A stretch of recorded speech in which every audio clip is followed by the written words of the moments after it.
O evolucionismo acredita que a matéria inorgânica de alguma forma se tornou viva. Ninguém viu isso acontecer. Não há exemplos de que isso aconteça hoje. Ainda assim alegam que é fato. Além disso, ninguém jamais observou o desenvolvimento de uma forma de vida em outra forma de vida. Porém, os evolucionistas estão convencidos que em bilhões de anos no tempo, essas coisas podem acontecer. Estão vendo? Longos períodos de tempo se tornam um fator mágico. Suponhamos que alguém entre numa aula de ciências numa universidade, afirmando que seja possível que um verme se torne um homem em alguns segundos apenas. Vão rir dele e será posto para fora. Outra pessoa alega que um verme pode se transformar num homem num período de milhões e milhões de anos. E todos concordam. Como veem, simplesmente ao entender o período do tempo, a ideia ridícula se torna aceita. E esta é a chave da evolução. Há apenas 120 anos, era amplamente aceita por todos a ideia de que a Terra seria relativamente jovem. Uma possibilidade indicava de 6 a 10 mil anos, baseados na genealogia bíblica. Hoje em dia, porém, os evolucionistas inventaram tabelas de tempo complexas, gastando bilhares de anos, especificamente criados para permitir um vasto período de tempo para que várias formas de vida se transformem em outras formas de vida. Ninguém sabe exatamente a idade da Terra, mas por mais tempo que se dê aos evolucionistas, isso não resolve o dilema de como exatamente a vida surgiu no universo. O Dr. John Morris, professor assistente de geologia do Instituto de Pesquisa de Criação na Califórnia. Há centenas de diferentes medidores através dos quais podemos avaliar a idade de uma rocha ou a idade da Terra, e quase todos eles parecem estimar idades jovens para todas essas coisas. Há, no entanto, uns 5 ou 6 deles que parecem estimar idades antigas. É interessante que meus colegas evolucionistas escolham sempre esses antigos. Tais datas foram substanciadas por métodos tendenciosos, como a avaliação da idade por radiomedição métrica. Apresentados como confiáveis, os resultados dessa avaliação são descartados se não concordarem com a de evolução pré-concebida da tabela de tempo. Se um cientista quer avaliar a idade de uma rocha, ele a leva para um laboratório com um formulário declarando a idade que acha que tal rocha possui, e isso lhes dá um alvo a ser obtido. E na máquina eles colocam esse alvo e continuam trabalhando até que consigam essa idade. Muitas vezes, quando lemos num livro que uma rocha foi estimada com idade de tantos bilhões de anos, nós apenas assumimos que as pessoas que coletaram tais dados saibam do que estão falando. Mas esse não é o caso. Eu sei como é que se chega a tais dados. Até Darwin, muitos cientistas estavam de acordo com o relato bíblico de que os animais reproduziam sua própria espécie. Porém, à medida que a perspectiva evolucionista teve mais aceitação, os cientistas foram pressionados a provar a hipótese de Darwin e explicar como as formas de vida possam ter se transformado de uma forma de vida para outra. Agora nos dizem que a evolução acontece em virtude de danos causados por influências externas, tais como raios cósmicos, que faz com que as células cometam erros e chamam isso de mutação.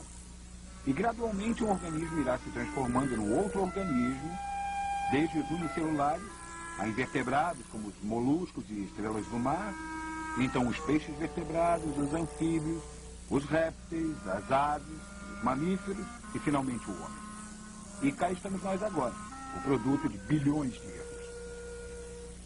Os cientistas sabem que o código genético evita que uma forma de vida se transforme em outra.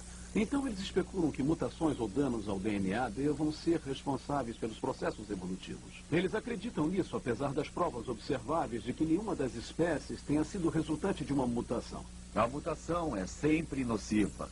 Pode haver pequenas adaptações numa determinada espécie, mas de nenhuma forma há possibilidade de transformação de um animal em outro. Se a evolução tivesse realmente acontecido, deveríamos ser capazes de ver as provas disso em registros antigos. Afinal, é o registro do passado. Porém, se olharmos com atenção os registros do passado, veremos que não há registro algum de um animal que tenha se transformado em outro. Não há formas de transição.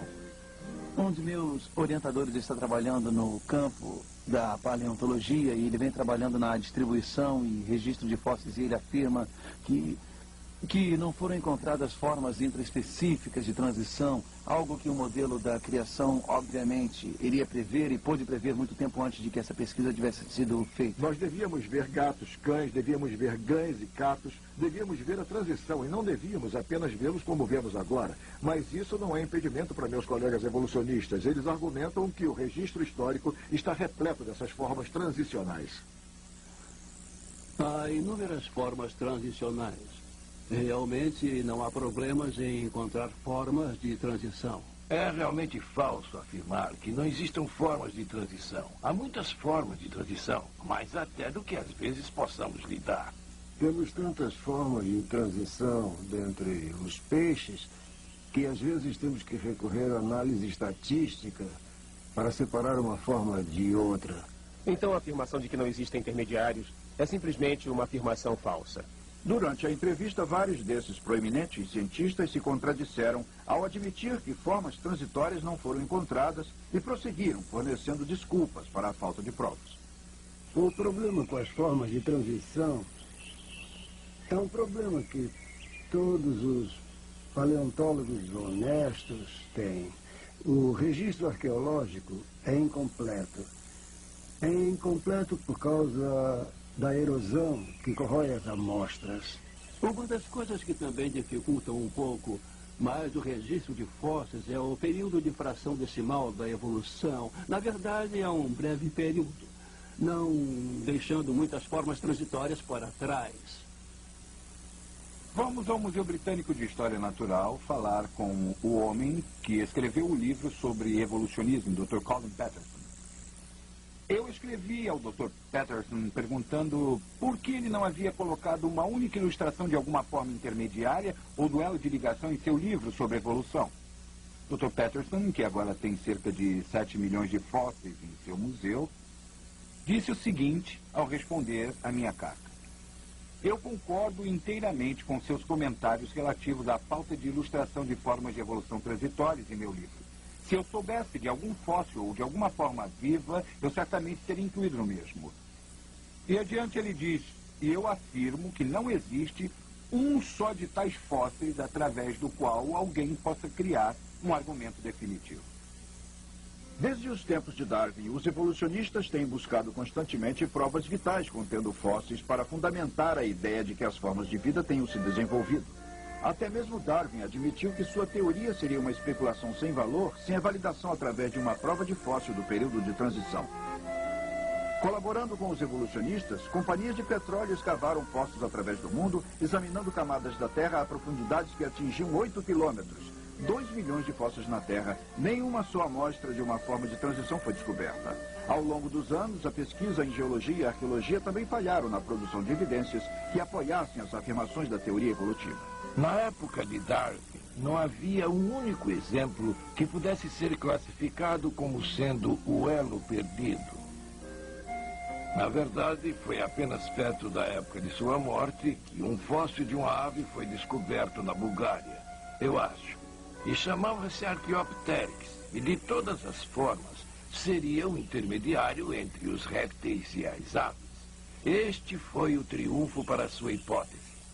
O Archaeopteryx, classificado hoje por muitos paleontólogos como apenas uma ave, não um intermediário entre um réptil e uma ave, foi a primeira de uma série de manobras enganadoras para promover ideias evolutivas.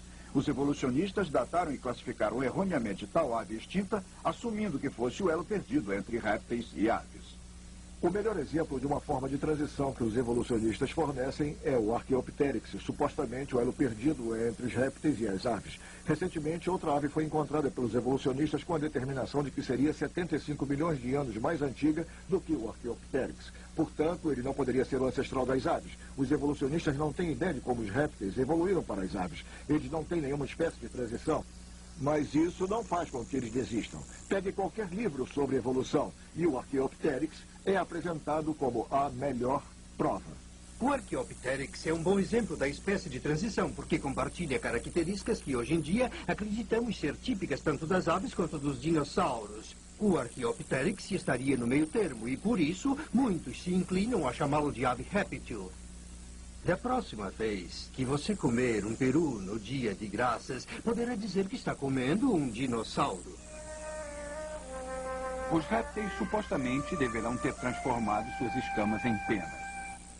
Ora, uma escama num réptil é apenas uma camada na pele. Agora, como é que uma dobra na pele poderia ter se transformado no desenho entrecotado de uma pena?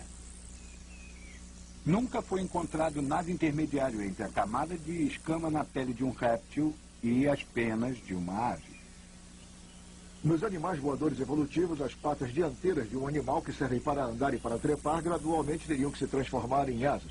Nós jamais encontramos em fósseis algo que apresentasse essa estrutura intermediária. Suponho que tal animal, antes de possuir uma asa adequada, teria que ter patas dianteiras defeituosas e não conseguiria andar nem voar. Essa ideia é totalmente burlesca. Por não existir nenhum fóssil que comprove as hipóteses evolucionistas, duvidosos desenhos artísticos são aceitos e exibidos como fatos. Interpretações artísticas enganosas que colocam nos peixes pernas que surgem por mais